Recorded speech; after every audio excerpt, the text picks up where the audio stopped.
ആത്മീയ ജീവിതത്തിൻ്റെയും ജീവിത വിജയത്തിൻ്റെയും മാനസിക ആരോഗ്യത്തിൻ്റെയും പ്രധാന ഘടകമാണ്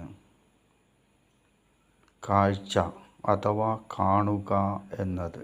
കാണുന്നത് മനോഹരമായിരിക്കണം, അടുക്കും ചിട്ടയും ഉള്ളതായിരിക്കണം.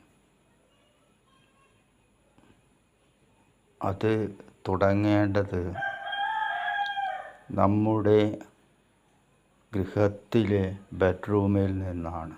ബെഡ്റൂം വളരെ അടുക്കും ചിട്ടയിലും സൂക്ഷിക്കുകയും കലാപരമായി സൂക്ഷിക്കുകയും നെഗറ്റീവ് എനർജിയുള്ള ചിത്രങ്ങളോ വസ്തുക്കളോ വെക്കാതിരിക്കുകയും ചെയ്യുക.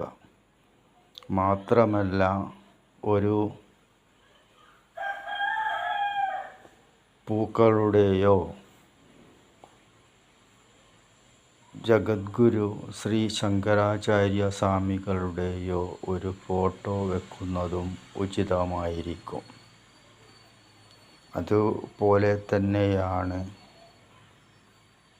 ഗൃഹം മൊത്തത്തിൽ അടുക്കും ചിട്ടയോടും ശുദ്ധിയോടും കലാപരമായും സൂക്ഷിക്കുന്നത്. ഇതുതന്നെയാണ് ക്ഷേത്രങ്ങളിലും വേണ്ടത്.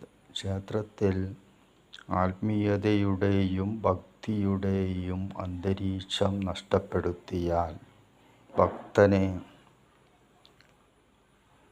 ക്ഷേത്രത്തിൽ വരുന്നതിൻ്റെ ആത്മീയ ദൈവിക ഗുണങ്ങളൊന്നും ലഭിക്കുകയില്ല. അത് ഭക്തന്മാർ സൂക്ഷിക്കേണ്ടതാണ്. ക്ഷേത്രങ്ങളിൽ റോസാപ്പൂ തോട്ടങ്ങളോ അഥവാ പാർക്ക് പോലെയോ ആവാൻ അനുവദിക്കരുത്.